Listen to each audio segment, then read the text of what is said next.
All right, let me hear what you have to say about a couple of ATS numbers that people have been kicking around that are pretty interesting. Seattle, 17-3-1 against the spread as an underdog in their last 21 games as an underdog. And as we know, Super Bowl underdogs have dominated recently. They're 5-1 against the spread in the last 6 games. They've won 4 of those games outright. You think those are significant numbers, Joe? Oh, no, definitely, because Seattle is exactly the type of team that I think sneaks under the radar where people don't realize how good their offense is because it's not that explosive. In fact, just to give you an idea, Seattle's 5th in the NFL in points per play on offense, which is probably a little bit better than people think. And Troy, I assume you think those are very significant statistics and love taking Seattle as an underdog in any situation.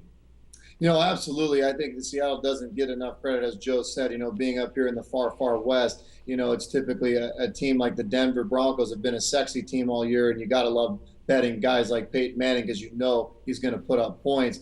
As Joe said earlier, Seattle's offense very under the radar. This is a team that can put up big plays at any given time. This is a team that has put up points throughout the year. I think people shy away from them because they did play some tight games against some bad teams like the Tampa Bay Buccaneers, the Tennessee Titans throughout the course of the season. But as Joe said, very underrated offense that can put up points at any given time. They've got some big playmaking ability, and you're going to see it again this week with Percy Harvin back. Did you say that Denver was a sexy pick, the sexy team this year? Yes, I think they were a team that everybody was wanting to jump on. Yeah. Whatever, dude. And then let's finally just discuss the weather. Are you going to completely ignore it, or are you going to take it into consideration, Troy West? You got to take it into consideration, Pete. I don't care if there is snow or not snow. The colder it gets, the harder it is to catch the football. I don't care if you're human or not. It's harder to catch the football. If you're a guy like Peyton Manning, it's harder to throw the ball down the field when it's 30, 40 degrees out than if it's 55, 60 degrees. So absolutely, the weather has to be taken into consideration. I know both these teams are accustomed to it. They've played in cold weather all year. They've played in some rain. They've even played in some snow. But you have to take it into consideration. A passing offense is going to slow down at some point in the colder the weather gets. So, is it a huge factor that determines the outcome of the game? Probably not, but it's definitely going to take value into the way I pick this game, Pete. All right, and Joe Duffy, you think the fact that the weather is going to be enough of a factor that you're going to want to hold off on a pick or a bet until you know exactly what the weather is going to be? As long as there aren't strong winds. I do agree if there are strong winds, that'll hurt Denver more than it will Seattle. But if the wind speed is less than 10 miles per hour, I don't think it's going to benefit either team. Well, I think we've touched sufficiently on all the key factors. Now let's just get down to it. The picks, Super Bowl 48, the best against the best, right? The 2 number 1 seeds, the 2 preseason favorites to be in the Super Bowl. Here they are. Again, the line is Denver -2 or 2.5. Totals 47 or 47.5. Let's start with you, Troy West from allplayswin.com. We're going to start with you because I know what your pick is. Your pick is Seattle. You're going to get Seattle plus 2.5. Tell us why. Yeah, if you can even get a money line bet, why the heck not, Pete? I just think the Seattle football team is the overall better football team. I think they got a better special team. I think they have a better defense, and I think their offense is good enough to get it done.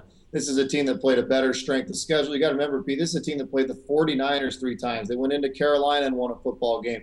They've beaten everything that's put in their path. I just think it's a team of destiny at this moment, Pete. They're playing phenomenal football. They're getting healthy at the right time. They get their best player back. What a great opportunity it is for Percy Harvin to get it done in the Super Bowl and to put a feather in his cap, and which was an up and down season for him. Only played 37 plays the whole year. KJ Wright's back. And then Denver, on the other hand, you look at Noshawn Moreno, a little bit banged up. Their starting corner, Chris Harris, will not be in this game. We know Von Miller's out. I just think, Denver, don't get me wrong, playing great football. Seattle playing phenomenal football. Seattle getting healthy. Denver not so healthy. I just think Seattle's the better pick at this point, Pete. And I think the weather is going to have a factor on how efficient Peyton Manning and his offense is. So, yep, Seattle's my pick. Take the points and also take the money line for some value there. Now let's move to Joe Duffy from offshoreinsiders.com. I don't know what side you're going to take here. Joe Duffy, what's your pick for Super Bowl 48 with us?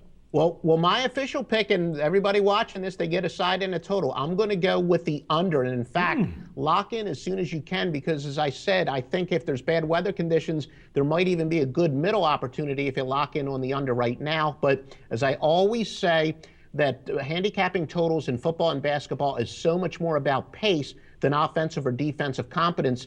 Seattle doesn't have to change their game plan at all to keep the ball away from Denver. As I said, I think it's going to be very analogous to San Diego, where Seattle can slow down the pace of the offense.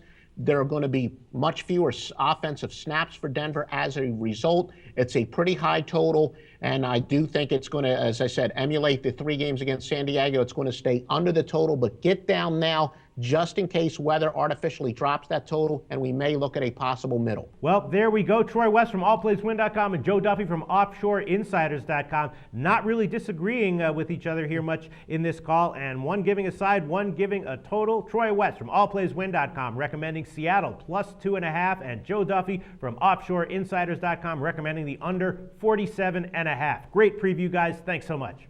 Thanks a lot. Thank you, gentlemen. It's been a great year.